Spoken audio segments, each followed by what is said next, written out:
இன்றைக்கு அவர்கள் எங்கு வேண்டுமானாலும் செல்லலாம். அது ஜனநாயகம் முறைப்படி அவர்களுக்கு அவருடைய கருத்துக்களை பரிமாறுவதற்கு அவர்கள் எங்கு வேண்டுமானாலும் சென்று எங்கு வேண்டுமானாலும் சென்று கருத்துக்களை பரிமாறலாம். ஆனால் குறை சொல்வதற்கு முன்னால் இவர் என்ன செய்தார் என்று சொன்னால், இவருடைய மாமன் அவருடைய இறுதிச் சடங்குக்காக கோபிச்செட்டிப்பாளையம் வருகிற போது முடித்ததற்கு பிறகு நம்முடைய நெடுஞ்சாலை பயணி விடுதியில் குளித்துவிட்டு எங்களிடத்தில் சொன்ன ஒரே வார்த்தை, அப்போது 5 பேர்கள் அங்கே இருந்தால் இப்போதும் அவர்கள் இருக்கிறார். ஏன்னா எல்லா பணத்தையும் உங்கள் தொகுதியிலே கொண்டு கொட்டிட்டீங்க போல் இருக்குது, ரோடெல்லாம் பார்த்தா நானே எடப்பாடியிலே இப்படி இல்லைன்னு சொன்னார். எப்படி இந்த வார்த்தை இங்கே சொல்லப்பட்டிருக்கிறது? இல்லை என்று சொல்ல மறுக்க முடியாது. அந்தியூருடைய அவர் சொந்த மாமன் இறுதிச் சடங்கு நடைபெற்றது கோபிச்செட்டிப்பாளையத்தில். நான் எதற்காக சொல்லி, அன்றைய ஒரு நிலை இன்றைய ஒரு நிலை என்பது வேதனையளிக்கக்கூடிய ஒன்றாக இருக்கிறது.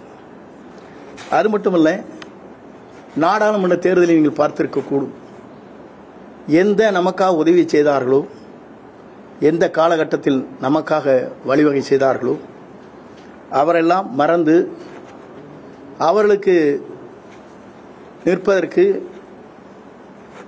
அனுமதி வழங்காமல் புதிதாக வேறு கட்சியில் இருந்தவர்கள் பணம் செலவு செய்தால் போதும் என்று அவர்களுக்கு நாடாளுமன்ற நிற்பதற்கு அனுமதி வழங்கியவர் யார்? இதையெல்லாம் மக்கள் இன்றைக்கு கூர்ந்து கவனித்துக் கொண்டிருக்கிறார் என்பதை நீங்கள் மறந்துவிடக்கூடாது.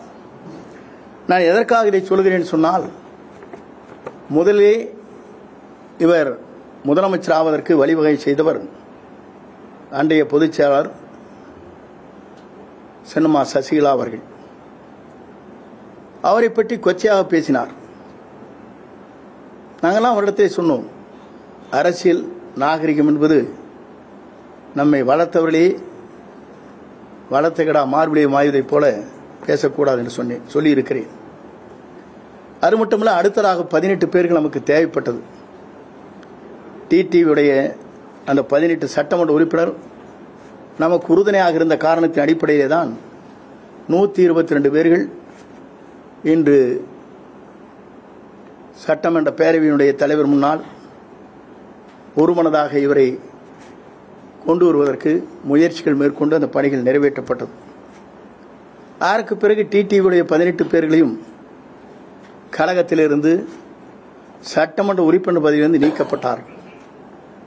அதற்கு பிறகு ஆட்சியை நடத்துவதற்கு தடுமாறிக் கொண்டிருக்கிற போது தர்மயுத்தத்தை நடத்தி கொண்டிருக்கிற ஓபிஎஸ் அவர்களை அழைத்து வந்து, நீங்கள் 11 பேரும் எங்களுக்கு ஆதரவு தாருங்கள், நீங்கள் ஒருங்கிணைப்பாளர், நான் இணை ஒருங்கிணைப்பாளர், நான் முதலமைச்சர், நீங்கள் துணை முதலமைச்சர் என்று சொல்லி அவரையும் அந்த நிலைக்கு கொண்டு சென்று காலம் கடந்ததற்கு பிறகு அவரையும் வெளியேற்றினார்.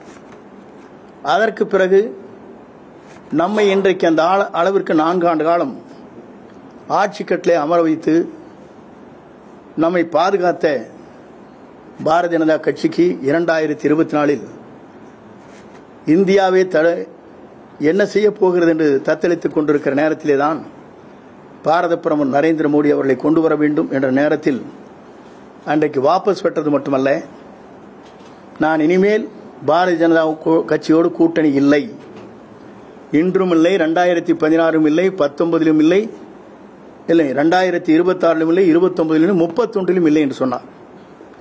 சொல்லி முடித்துவிட்டு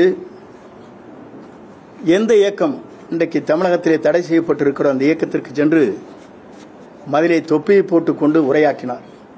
இதெல்லாம் நாடறிந்த ஒன்று. இதெல்லாம் எதற்காக சொல்கிறேன் சொன்னால், நடந்த காலத்தை பற்றி சொல்ல வேண்டும் என்று சொன்னால் இதைவிட விமர்சனம் எங்களால் செய்ய முடியும். ஆகவே அதையெல்லாம் விட்டுவிட்டு நான் சிலவற்றை மட்டும் சொன்னேன்.